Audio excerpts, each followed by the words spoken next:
The Dallas Stars fall in overtime to the Calgary Flames by a final score of 4-3 in a game they just really never seem to have a handle on. Let's talk about it next on Locked On Stars. Your Locked On Stars, your daily podcast on the Dallas Stars. Part of the Locked On Podcast Network. Your team every day.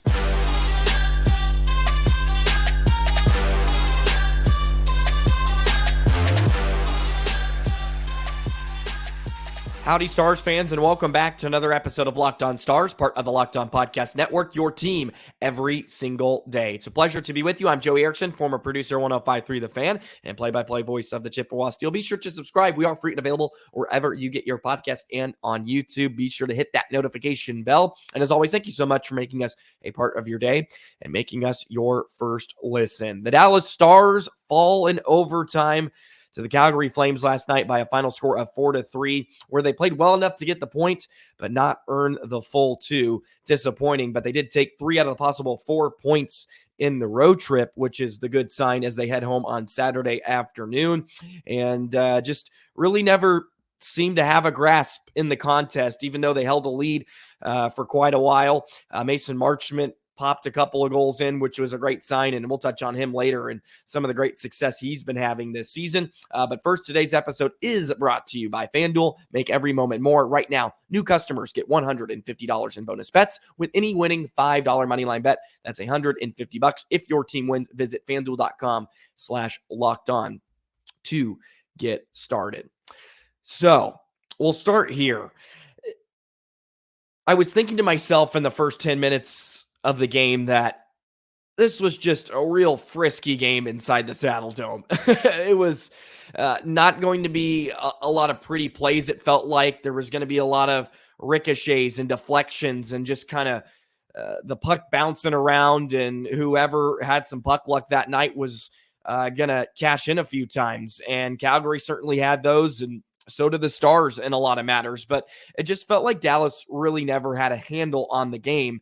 And the way it was playing out, it just felt like Dallas was not going to end up on the right side of things as the game got more and more into it.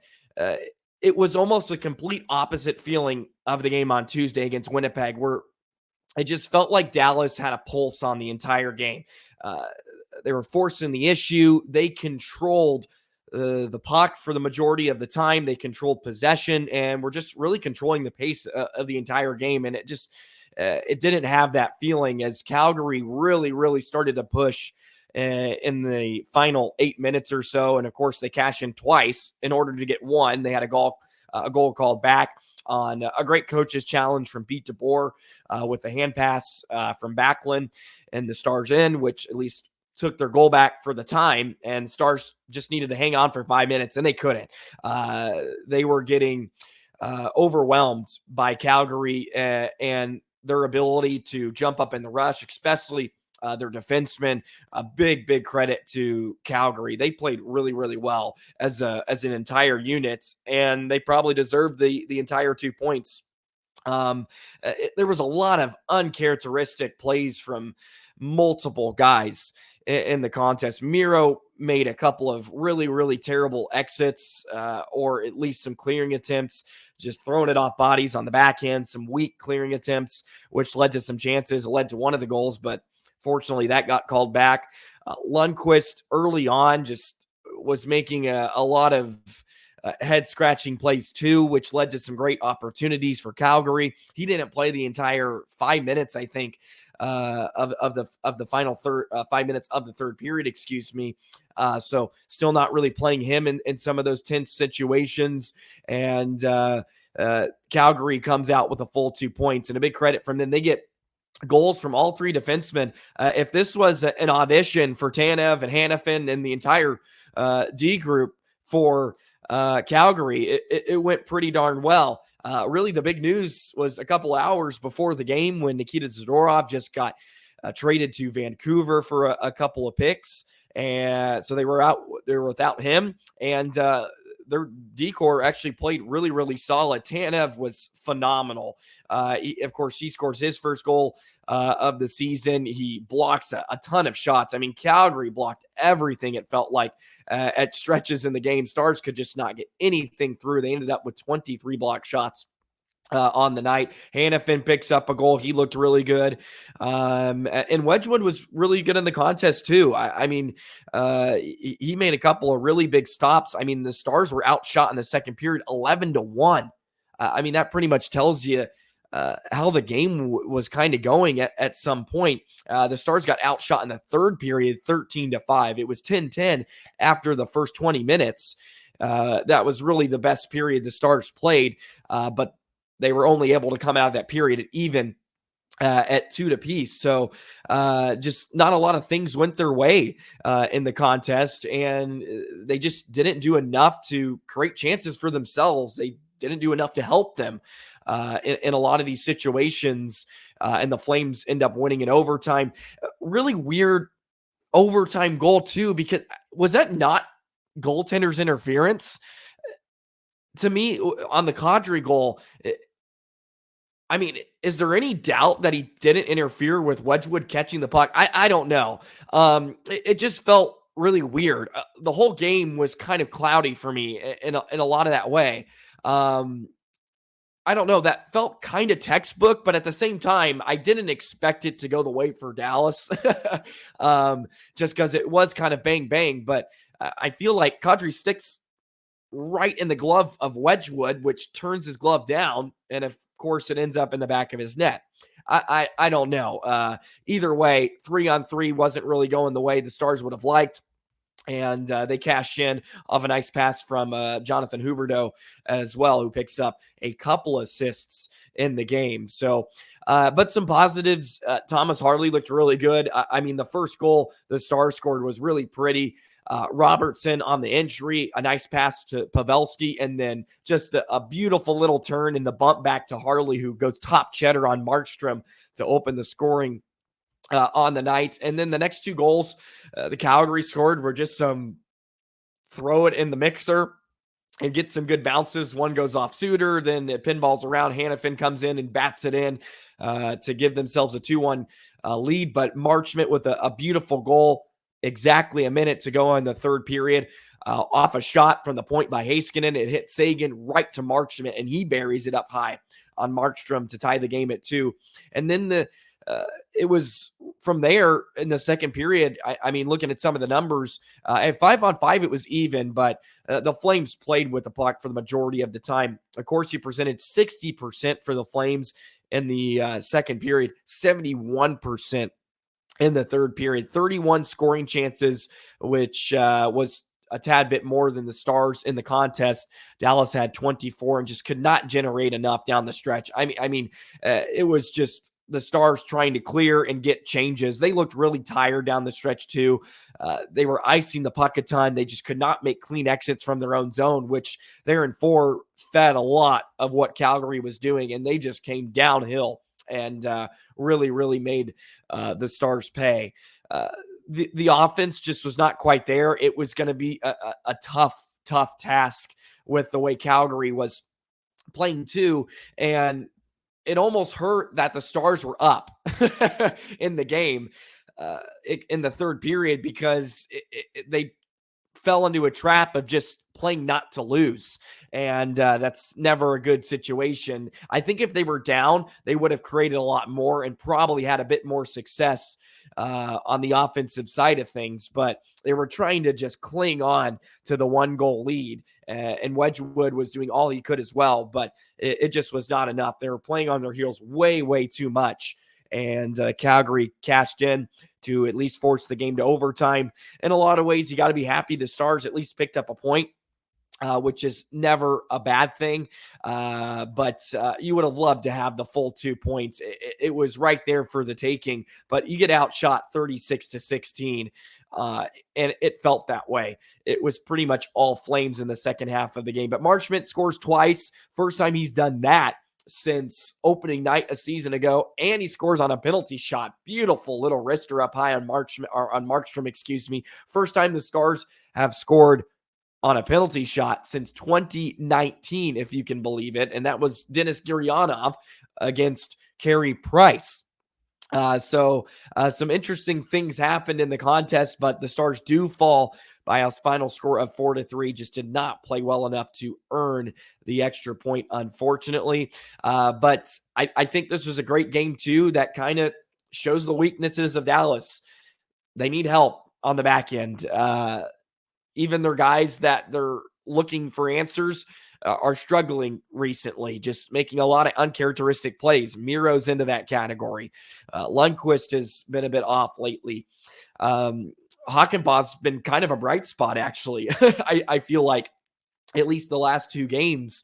But other than that, just not a whole lot has been generated from the back end. Forwards have done a great job in the last 2 of tracking back. I mean, they broke up a ton of different rushes for Calgary. The Flames, it just felt like every time they came into the offensive zone too, had a man cutting towards the net, and the puck seemed to end up on their stick in the season series in the 3 games they've played, which was a bit concerning for a lot of the game. But other than that, you just kind of have to brush this one off, and you got to play tomorrow and beat Tampa Bay. That's the nice thing about it. As they wrap up the month of November, they at least earn the points in the game. So let's touch a bit more on this defense that has struggled here recently. Played a lot on their heels in this game against Calgary. I'd love to touch on that in just a moment. Today's episode of Locked On Stars is brought to you by FanDuel. As the weather gets colder, the NFL offers stay hot on FanDuel right now. New customers get $150 in bonus bets with any winning $5 moneyline bet. That's $150 if your team wins. Speaking of teams that win, the Dallas Cowboys with a huge win last night in a shootout against the Seattle Seahawks. If you've been thinking about joining FanDuel, there's no better time to do it. Get in on the action. The app is so easy to use, and there's a wide range of betting options that include spreads, player props, over-unders, and more. Those Dallas Cowboys, man, they probably hit all of the overs yesterday. Sprinkle in some money while you watch those Cowboys win as well. Why not? Go to FanDuel. You don't have to just play NFL too. You got college football. You can play NHL, NBA. I mean, tons of different options. The app's so easy to use. You can win money, guys, while watching sports. So visit FanDuel.com/lockedon to kick off the NFL season. FanDuel, official partner of the NFL. So the Dallas Stars, after a OT loss last night to the Calgary Flames, they sit second in the Central Division with 29 points, and they do drop to 13-5-3 now on the season, and just a couple of points behind the Colorado Avalanche as Dallas loses the season series to the Flames. It's already done in the first really month and a half of the season, which is pretty crazy. And I think the Flames exposed a lot of what the Stars' issues are in the season series and what they have to be concerned about moving forward. Transition, especially play at neutral ice and the turnovers and not being able to track back and allowing teams to get high danger looks in the middle of the slot off rushes and struggling to get pucks out of your own end. I mean, there's a handful of times, half a dozen times for Miro on the nights, Lundkvist, Suter even just not making very great sound plays, the simple play, throwing it into bodies. And Calgary was aggressive too. They held the zone, which created second chance opportunities, but the Stars aided them in a lot of those opportunities, just not making the high flip, playing weak backhands up the wall into roadblocks, and it ends up coming back to bite you. Just taking a look at some of the grades on the night, Miro graded out really well, but he just did not have a good night. I mean, that's not what we're accustomed to seeing. Hakanpää struggled a bit offensively, but he was good. Lindell was really, really, really poor in a lot of the game. So was Nils. Lundkvist just made a couple of head-scratching plays, as I mentioned. He also got beat off the rush a couple of times. Zari almost undressed him a few times and actually scored the game's first goal in the first period. But this defense needs help, and we're going to continue to bark on it. I've mentioned I was really keen on getting Zadorov. He's not an option anymore, and Zadorov went rather cheaply. It was a 2024 fifth-round pick and a 2026 third-round pick. He probably would have got a ton more at the deadline. It may have just been one of those situations for Calgary where he wasn't happy. He already mentioned he wanted to be off the books or wanted to be gone, and they just wanted to get rid of him. That's a huge win for Vancouver. They bolster themselves and that defense. Zadorov now enters a great decor with Quinn Hughes, who's about to win the Norris Trophy with the way he's been playing lately. And the Stars are going to have to bolster it somehow. And the Flames have two great options, Noah Hanifin, Chris Tanev. I think either one, you can pick your poison, so to speak. Tanev was really, really great in the night. He's kind of your just shut down defenseman, gritty, block shots, physical, and can move a little bit. Of course, he scored a goal in the game off a fortunate bounce, but he creates chances for others. Hanifin, I really like. He plays on their power play unit, even though the Flames power play is not very good. Of course, he wouldn't have to do that here. He's a big guy and a little bit more offensively inclined. He's younger too. He may come at a more lofty of a price. I don't know. At this point, I don't. If you're Jim Neal, I don't think it matters what price it's going to be. You just have to give it. You got to clear up some cap space somehow to get a guy in here that can solve some problems. The Stars need to solve problems. Look, I'm not coming at Jim Neal right now. We're a month and a half into this thing. It's not panic mode. Stars are second in the Central Division. They have a ways to go. And plus, they don't want to be letting the world know they're desperate. There's a little bit of nuance into this thing and how to play it. You can't be telling everybody, oh, we need help. Then teams are really going to fleece you if they know you're desperate. So it's not like Jim Neal needs to make a decision now, but at some point down the road, it's going to have to be made. And look, he knows that. He's no shy. He's no stranger to making deals at the deadline. He's done it in past. If the Stars have a chance, and they have a much better chance than they've had in recent seasons, he always buys in at the deadline. It feels like at most times to at least solidify his squad, whether that's a forward or a defenseman. And the Stars could really use some help on the back end. The Corsi for percentage for the defense, Lindell and Hakanpää at the bottom, 20, just over 20. Lundkvist is down there too. It's just Harley didn't have a great night, but I thought he was fine. One of the bright spots, I feel like, for Dallas in the game, Nils only played 11 and a half minutes. Harley played 18, which is a good sign, but Miro and Ryan both above 20. Lindell and Hakanpää did too, because they had to play some PK time, and the PK was good. They went 2 for 2, had to kill one in the third period to hold on to a 3-2 lead. That is an issue, and which is a great sign. The number one PK on the road. Stars have been great away from the American Airlines Center in general, and the PK continues to be that. They just get timely goaltending too. I mean, Wedgewood killed off a penalty basically himself at one point. And the defense helped him out too, especially on that second power play. Stars got a couple of great blocks and were able to clear the puck down the ice a few times. It was just such a weird game. I don't really have a finger on the pulse of that one. Like, yeah, the Stars lost, but they were in it for the majority of the game. It wasn't like they played terrible. It's not like it was a complete collapse like the last time they played Calgary. Just didn't play well enough to win. Didn't have the puck enough and weren't creating offense. Didn't play in the offensive zone for like the final 10 minutes of the third period. I love to see the ozone possession numbers. Stars were nowhere in around Markstrom for the majority of that third period. And if you allow teams to come downhill at you like that, it's just a matter of time before they score.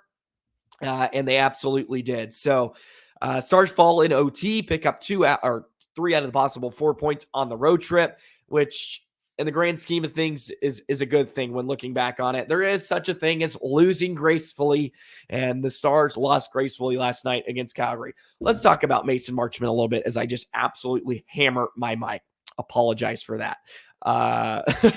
But Marchment has been really, really good. And obviously the help of someone else coming into the lineup has led to that, but he's done a lot of great work himself as well. And let's touch on Mason. Let's have some positive vibes to finish this one off in just a moment. Today's episode of Locked On Stars is brought to you by Sleeper. A new NHL season brings all sorts of possibilities. Jason Robertson could score 50 goals. The Dallas Stars could hoist the Stanley Cup, and you could win big by playing daily fantasy hockey on Sleeper, the official daily fantasy app of the Locked On NHL Network. Sleeper is our #1 choice for daily fantasy sports, especially daily fantasy hockey, because with Sleeper, you can win 100 times your cash in daily fantasy hockey contest. You heard me right, Stars fans, 100 times your cash. All you got to do is pick studs. You got a great slate coming up on Saturday with a bunch of games. I think there's 14 games. Pick your big horses, your Robertsons, your Pavelski, who has an 8-game point streak. Not a big deal. Record more or less on certain projections like goals, assists, and that's how you win cash. You can win 100 times your bet by just picking projections more or less on goals, assists, saves, all that good stuff. And you can win that by playing daily fantasy hockey with Sleeper. So start paying attention, nail those picks, and you could start winning big. Use promo code LOCKEDONNHL, and you'll get up to $100 match on your first deposit. Terms and conditions apply. That's code LOCKEDONNHL. See Sleeper's terms of use for details and with location availability. So Mason Marchment has been a bright spot for the Stars this season. And we were hoping this was the Marchment we were going to get a year ago when he was off to that incredible start. Of course, scored 2 goals in the first game of the season. And ironically, he scores his first 2 goals or multi-goal game since that night yesterday against Calgary with a couple of great shots, including a beautiful penalty shot too.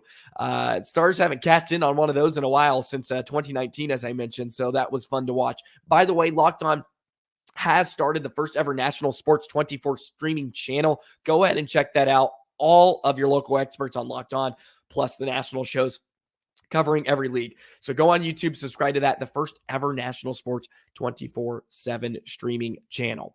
So Mason Marchment picks up a couple of goals in the game. So far this season, he's up to 6 goals on the season, 7 assists, and he now has 13 points in the first 20 games, which is a great start to his campaign. And look, they're not expecting Marchment to light up the world. But when he came over from Florida, he had 47 points in his final season with the Panthers in 54 games. That was a lot of upside.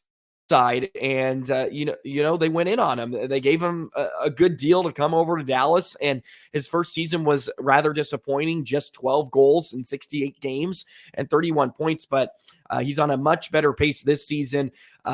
He'll be right around his career high at 47 if he keeps this up, but I don't think there's any way he probably doesn't eclipse his career high with the addition of Matt Duchene.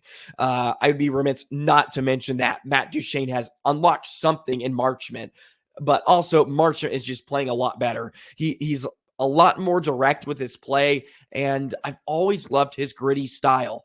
I've always been high on him, even a year ago when he was not playing very good, because he just adds that kind of dynamic that I think the Stars lost in Alexander Radulov, where he's a little bit unhinged and he can make things happen. He's a little bit of a Bambi sometimes, but he draws a lot of penalties. He's top 10 in the league in that. He's also top 10 in taking penalties, which is sometimes you gotta take a little bit of the medicine sometimes with guys like Marchment, but I mean, a really, really great game against Calgary yesterday. And it's just nice to see him get going. He's just another piece of the puzzle for Dallas, and he's fit right in with Seguin and Duchene.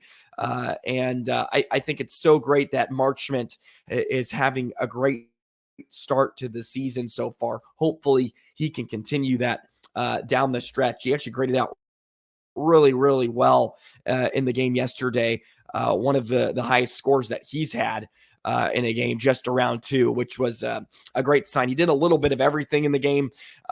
He was hard on the forecheck. He tracked back a couple times and broke up some transition plays for Calgary, which he was very noticeable in that department in the last 2 games here. And the Stars forwards in general, the group was really, really hard on getting back and getting sticks in some passing lanes. It was a full-fledged positionless hockey yesterday.